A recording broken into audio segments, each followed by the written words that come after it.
All right, so what did we learn about in Hub Hacks today? Today was session 1, which was all about the Assignment Center and how the Assignment Center is one place that can check all the boxes.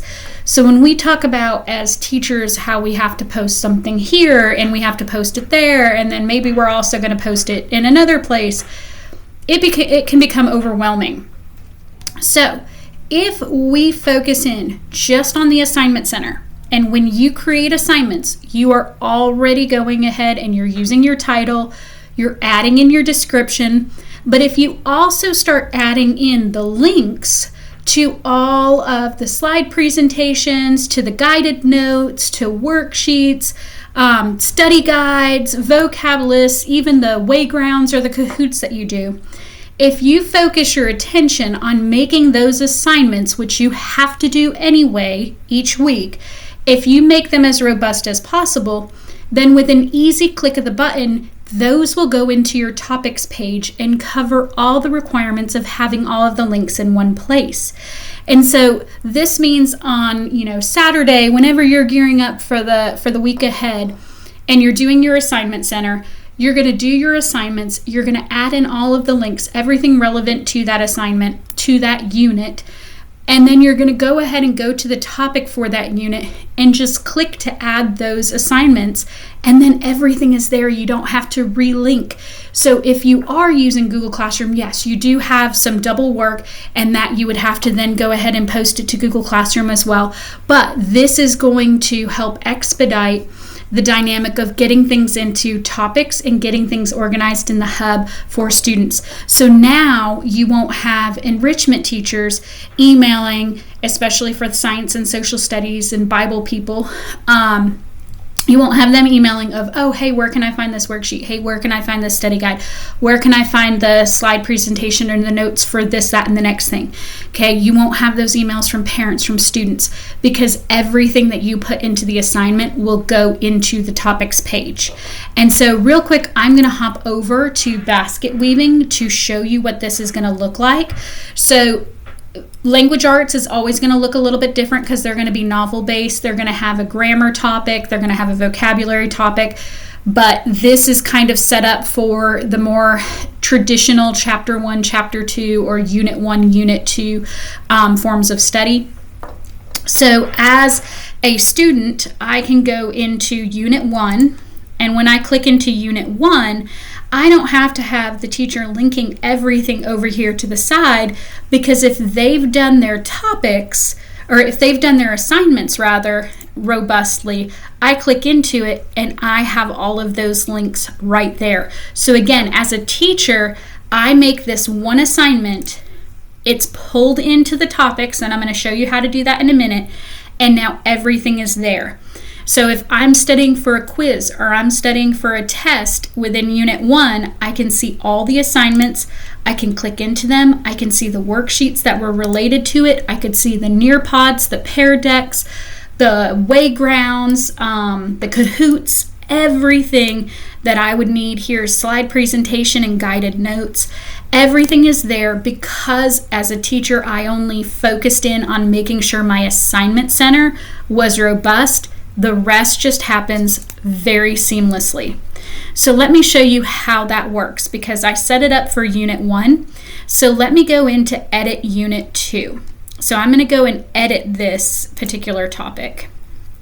And you'll see that I already have like my title, my essential questions.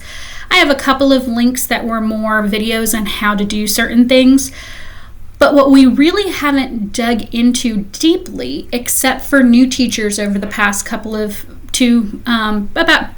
years, is this assignments tool right here.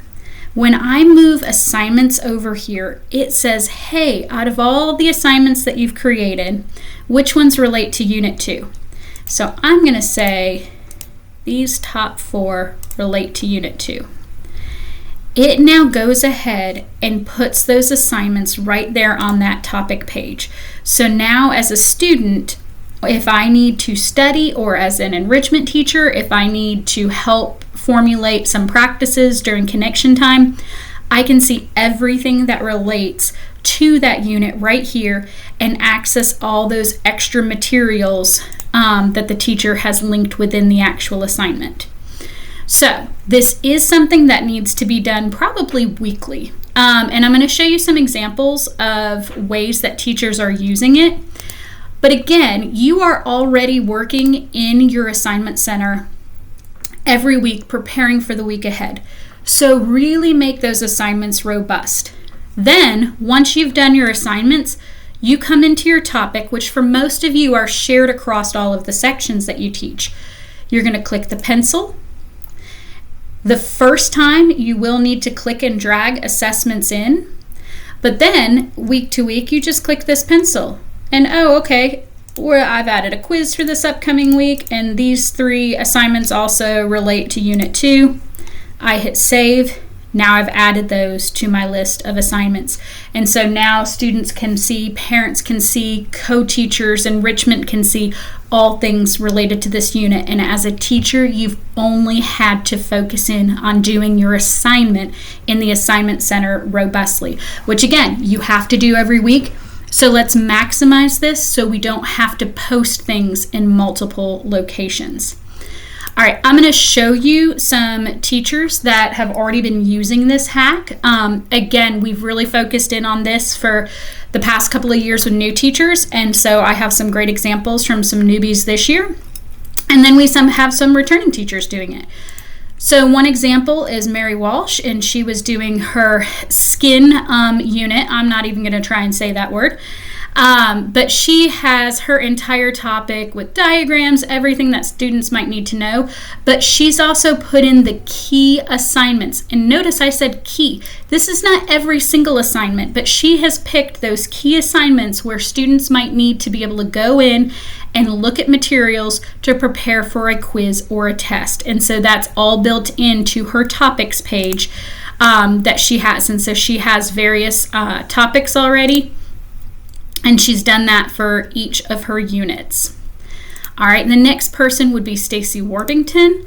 And so you get a little bit of a language arts perspective on To Kill a Mockingbird. Okay, simply done. But now all of her assignments related to Kill a Mockingbird that are important are in the topics page. And so now if I'm a student studying for that test, I can immediately get back to that Prezi that was background information on To Kill a Mockingbird. Okay, I can get to the analysis of Atticus's closing argument.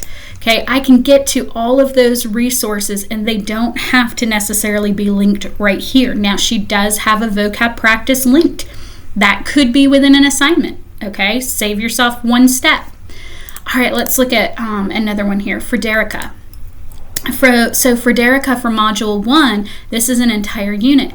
And so, yes, she has a lot of links over here, but she also has pulled in all of the assignments. So if I'm a student and I'm getting ready to study for my first quiz and I know it's over lesson 1.1 and 1.2, okay, well, I want to go back and practice. So I can come in and I can get to that worksheet that we did and I can practice some of these problems because my quiz is going to be like that. Okay, I can see, oh, we had a distribution maze. What was that distribution maze? I can look at it. So it puts all of those resources right here within the assignment so they don't have to be linked over here as well. They're built right here and a student can go in, especially for quiz and test time, and see what is actually needed and how they can best prepare using the resources that they should be keeping up with throughout the semester. But it eliminates that where do I find it game. And so I have other great examples from Bracy and Matthew and Ashley that I will share this slide presentation. You can click on it to see which one is going to basically merge best with your practice. I know Bracy does it each week where she pulls in assignments week by week. Other teachers like to go ahead and just pull them in and add them to the main database of assignments. All right, so that was our hub hack number 1.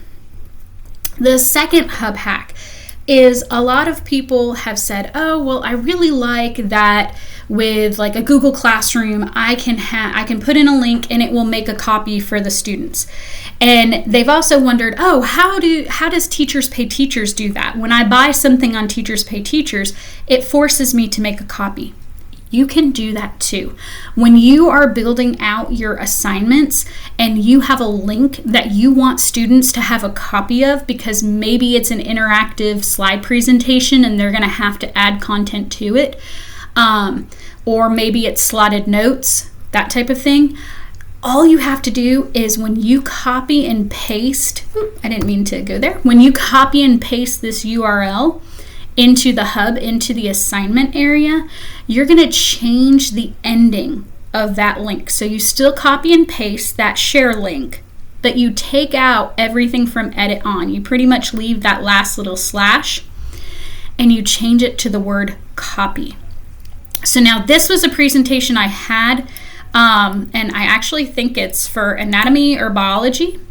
But when I click on this one, okay, it is only view access. So I, as a student or parent or co-teacher, would have to say file, make a copy. That's not a hard thing to do, okay? And that is a skill we do need to still teach our students to do. But if I want to make it one step easier, when I copy and paste, I delete that little ending and put in the word copy. And as soon as anybody clicks on it, it gives them that screen of, hey, do you want to make a copy of this? And then I can click a copy, and now it's my own personal copy. Okay, copy of Basic Chemistry Review. All right, so that's our second hack, is how to force a student copy. And again, that it takes a little bit more work on the teacher end of copying and pasting this URL in and changing that end to the word copy. But up to you. It's just our second little tip or trick when dealing with the assignment center.